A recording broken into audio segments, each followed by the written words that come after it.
You're here because you want to know how the housing market crash could actually not benefit you. One, it might not even be happening, but two, you shouldn't be waiting for it. And these are the 4 reasons why. Hi, my name is Jenny and I am with Real Broker. If this is your first time to my channel, hit the subscribe button. I make a video every single week to inform you about what is happening in Utah's real estate market. If you're looking to buy or sell, there's also a link down there below to get in touch with me. Until then, you guys, let's jump into the video.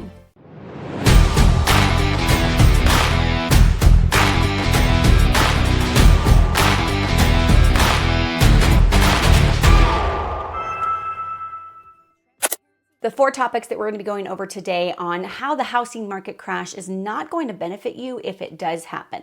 Now, there's a lot of talk and rumor about if we're going to be in a recession, and some people talking about depression. We've got the tariffs, we've got all these different factors coming into play. And what is the housing market doing? Now, we know that the interest rates have been going down slowly, but we also know that we've had a huge influx of housing options on the market and not ability for people to afford those housing options. So the 4 things that we're going to be going over today. 1, the myth of affordability during a housing crisis. Number 2, the contributing factors to the market's resilience to this. Number 3, the role of mortgage rates and lending opportunities during a housing crash. And number 4, historical perspectives on a housing market crash. Now, I have literally spoken to multiple first-time home buyers about this very topic even 5 years ago. And those people that I've talked to who think that they should be waiting for a housing market crash are still not homeowners. And so 5 years ago to today, they could have earned an exponential amount of equity in their home, upwards to the hundreds of thousands of dollars that they've lost out because they've been waiting for the housing market crash. But let's start with number 1. Number 1, the myth about affordability during a housing crash. I don't know why you think that a housing crash would actually propel you to getting a better home price, better value, and better interest rate. And these are the reasons why. Number 1, in order by definition to be in a recession, we have to have some factors happening. Job losses, interest rates going down, spending going down by 70%. We are seeing some of these trends happening in the economy in the United States. But what we're not factoring in is if the housing market crashed, that means there's not enough jobs out there and people are losing their jobs. People can't afford to buy their groceries or their gas. You might be thinking, we're in that situation right now. So ask yourself this question. If you believe we're in a housing crash, which we're not by definition, can you afford a home? So you think that the housing crash is going to give you an opportunity to buy a home for a cheaper value, but what you're not factoring in is that right now where you're sitting while you're watching this video, you cannot afford the home that you want to live in. You may be able to afford maybe something like a townhouse or a condo and then move up before again and again. And I talk about that in my other videos. Most people can't buy their dream home right out from the get-go, from not being a homeowner to buying their dream home. It doesn't happen. You need to actually be more realistic in thinking it's going to take you 3 to 5 homes in your lifetime to get to the dream home you want. Now, I have a strategy if you're interested in that on how to actually leverage your homes and keeping your homes and renting them out and moving forward. I own multiple renters, and this is something I've done myself and taught other people how to do that. So it's actually not a bad thing if you have to start from buying 1 home, 2 homes, up to 5 homes to get in your dream home, because those homes are going to actually help you get to retirement as well. All right, back to this, okay? So let's talk about this. I want you to bring your attention over to my computer. So I want you to look at this map right here, okay? So this goes from all the way back from 2009 all the way up to where we're at in the first quarter. It goes through every single quarter. There's multiple things happening here. So we've got the houses and prices sold. Okay, so this is the cost of the homes. We've definitely seen the cost of the homes rise since 2009. Now, the reason why I'm going all the way back to 2009 is because that's when we were in a housing crash and that's when we were having some issues with our economy, right? The market crashed. Now, the reasons why that market crashed, I can talk about if you're interested in me making a video, but most people aren't interested in that. But if you are, leave a comment and let me know. But you can see the prices are steadily increasing. And then we had a spike in 2020 to 2021 where it went way up, and the highest we had it was in 2021, and then it went down because of the interest rates, right? Then we also have the total homes sold. Notice how this is all over the place, okay? So we had 6,000 sold in 2010, but then also up to 7,000, and then down here. Then we look at historically where the lowest number was in 2009 was 4,000. Let's jump all the way over to where we're at now. We're at 7,900 within the first quarter of 2025. We're not even close to where that number would be as far as that number of 4,500. Now, historically, last year in 2024, we did see an all-time low because you can see within the last from 2016, 17, 18, we've always been selling at least 9,000 homes, 9,000 homes, 10,000 homes. But now we dipped down to 77. That's been the lowest within the last 5 years. That's where that statistic is coming from. But it's not nearly where it was at with the housing crash back in 2008 and 2009. Then we look at the total of number of homes listed. Again, it's back and forth. You got 15,000, 12,000, 17,000, 11,000. This seems to be a pretty steady trend, and a lot of that has to do with the quarters that you're in. Most people are not selling their homes in the first quarter or in the fourth quarter. Most of your homes are being sold in the second and the third due to weather opportunities, school opportunities, lots of different factors in that place. That's why you're seeing the up and the down and the up and the down because of the season changes. But historically, during the hard times, we are seeing more homes be listed. Now, we were doing really great, as you can see, all the way up to 19,000 in 2019. That's when we started to think people are like, oh, we're hitting the peak of the market because there were so many homes available and they were getting good price points. But we do know that the housing market did go down a little bit because of the interest rates dropping. No longer did people want to jump into the market because COVID happened. People were scared. This was the best time to buy a home, though. And it's crazy that people didn't see that opportunity. Moving forward, I'm trying to educate you to see the opportunity before it surpasses you by explaining this stuff in this video. I can see the opportunity. You may not, and that's why I'm trying to educate you on this. Then we see, again, a spike in 2022. Then they've really downfalled, and we've had an issue of housing shortage supply in Utah. And I'm going to explain a little bit more about that as we go along in this video, but that is really going to help us move forward if we are in a recession. By definition, we are getting there, but we are not in a housing crisis issue or crash by definition at all, nor are we headed that way, nor is it going to help you buy a home if we get into the housing crash, okay?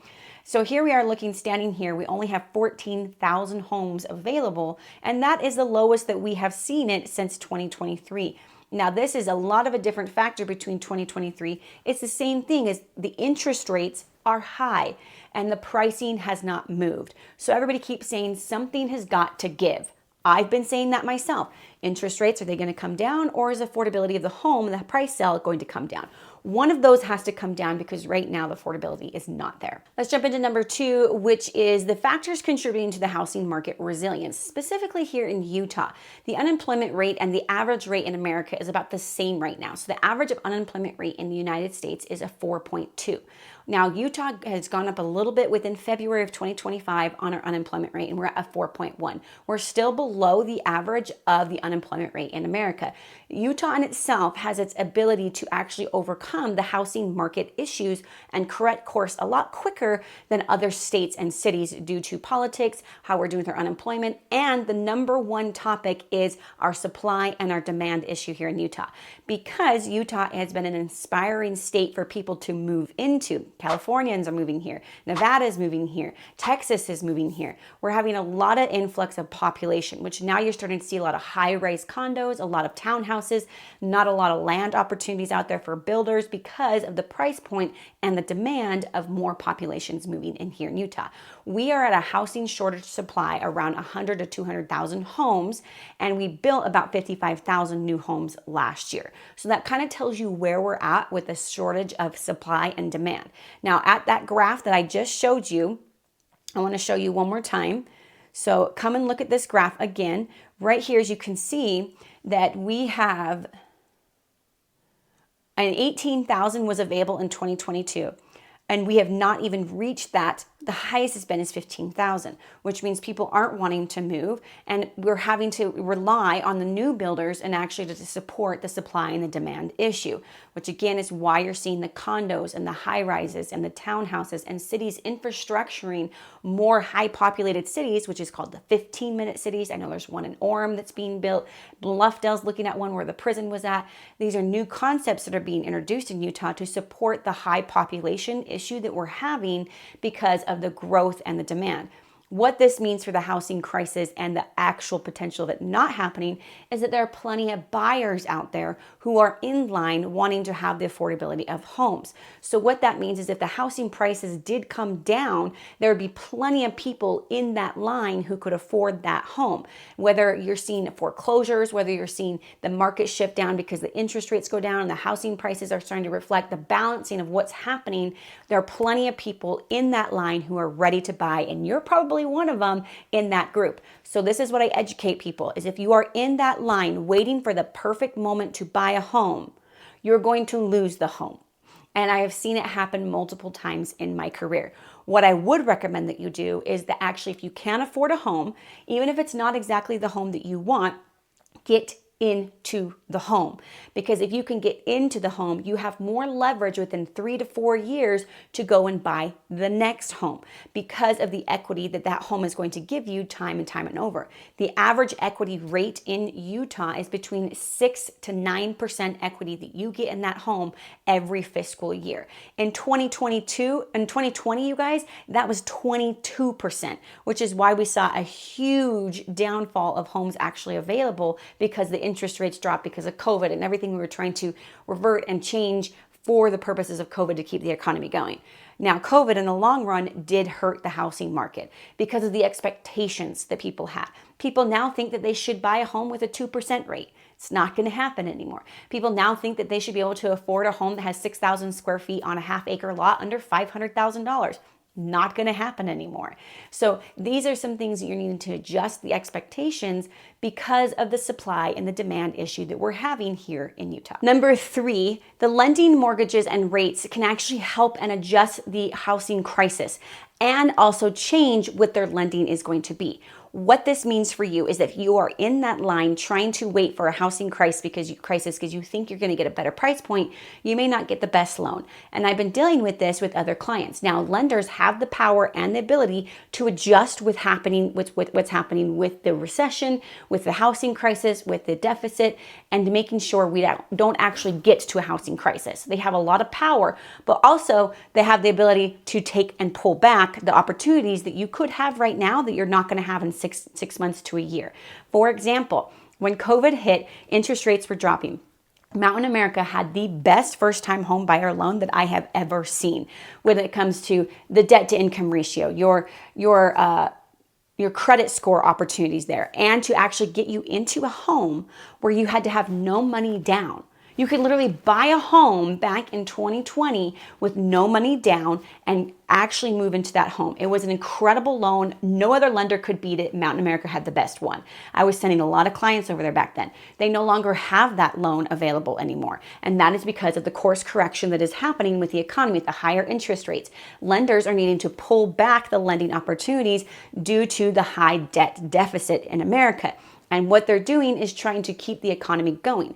Now, there are still loan options out there available, but if you find a loan that fits your match as far as your income is concerned, with the proper purchase price, with the home, then do it. Stop standing in line because that loan might not be available. For example, there is a loan available right now, which is a grant that has $450,000 purchase price on a new build that you can get into that home with no money down. Now, you can also never have to pay that. You also never have to pay that grant back if you continue to hold that home for the whole entire longevity of that loan. These are loans that are happening right now. I have other loans as far as rural housing loans, where as far as you can get a two-part loans where you can actually get one where you have a loan just on your down payment and then a loan on your home. Now, a lot of different factors are in play with this: the interest rates, the purchase price, the credit score ability, the debt ability. All that plays into the factors for you, which is why we sit down, we have a conversation with a lender to see if this stuff is going to make sense for you to do.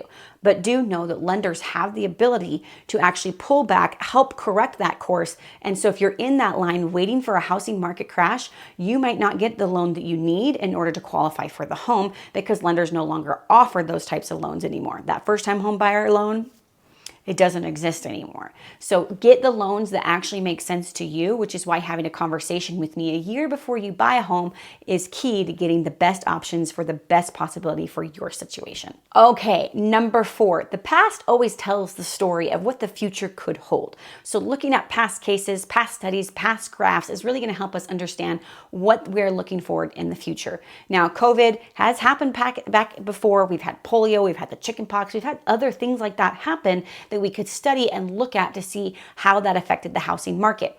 Now, we do know that there's that argument out there that the housing prices and inflation and the dollar, you name it, whatever. I just went to Mexico. The dollar is still holding pretty well. Canada talks about how the dollar is still standing pretty well compared to other countries.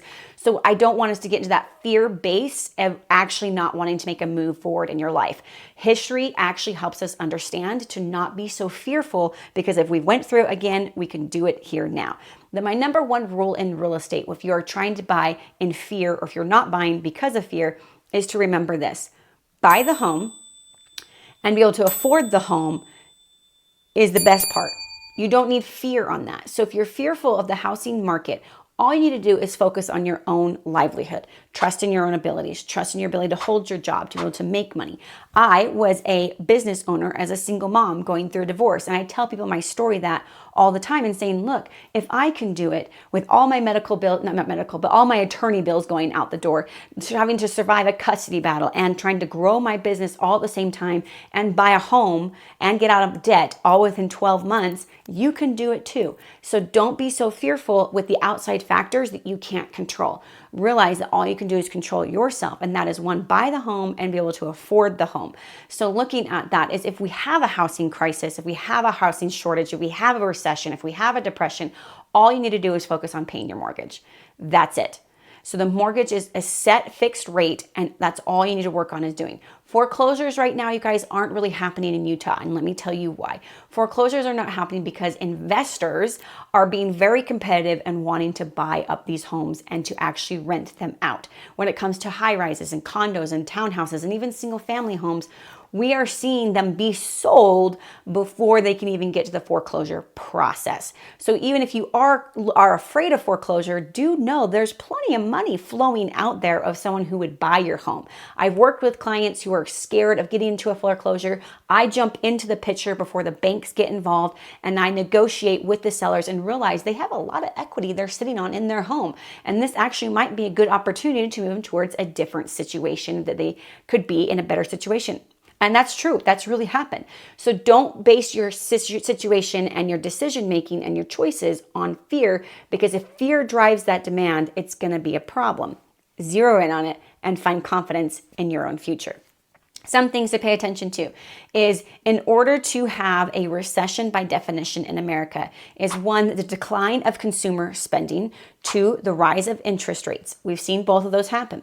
3, inflation. We've seen that happen. 4, decrease in business investments. We haven't seen that one happen as much.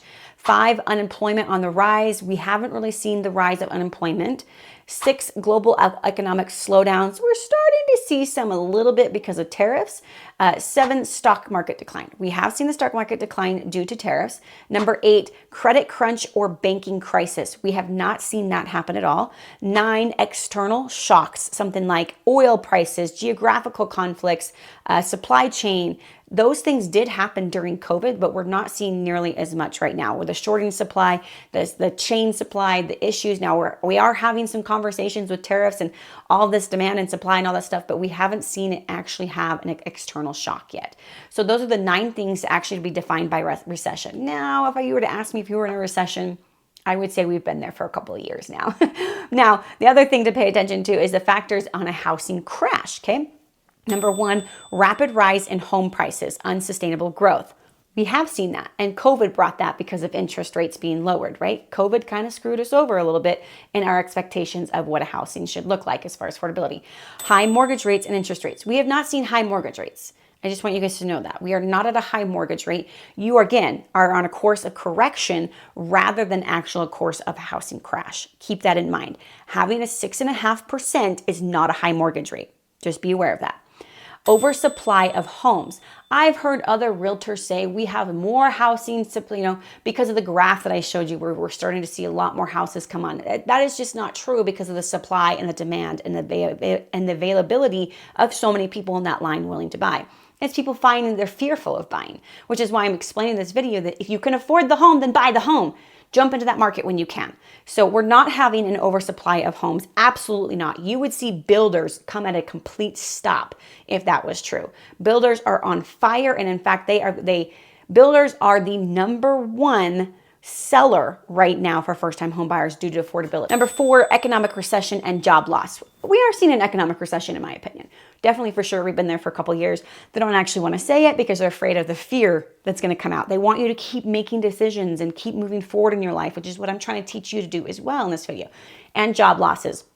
We did see a spike up of unemployment in Utah in February, only by a slightness, not enough for it to cause a housing crisis at all. Number 5, increase in foreclosures and delinquencies. Just told you we're not seeing foreclosures because there's plenty of cash out there for people who want to come in and buy that home before it hits the foreclosure. And 6, loose lending standards. That is not going to happen at all. Again, I talked to you about how the lenders are pulling back. They're adjusting their loans because they're trying to make sure the course of correction of not going to housing crisis is happening. And number 7, investors pull back. Absolutely not true. I work with investors, and in fact, it's competitive. There are multiple offers on $1 million complexes, on fourplexes. It is very hard for investors to get into the door right now because of how many people are wanting to purchase. Now, I know what your opinion might be on that, but that's the truth. Here's the deal. I get that you're thinking the rich are richer and the poor are poor. That's not what's happening. We are still seeing money flow and move through the housing market, okay? Number 8, decline in consumer confidence. This is what we have seen the most of you guys not being confident. And that's why I'm trying to educate you to find that confidence. Number 9, regulatory and policy changes, tax laws, interest rate policies, or housing subsidies. This is normal. That's very normal, but we haven't seen a massive change in policies in order to say that we would be headed towards a housing crisis. I hope this video helped you understand that if you can afford the house, buy the house, and pay the mortgage. Focus on your small situation and not be so focused on the external. People always ask me, when is the right time, the best time, the perfect time to buy a home? And I always say, if you can afford the home, then buy the home. And that is the best advice I can give you in this video right now, guys. There is a link down there below to get in touch with me. If you're interested in having a via conference through Zoom, we can set that up, or my number's down there. You can text me or call me or stalk me on social media to see if you like me. And guys, until then, I'll see you guys in my next video.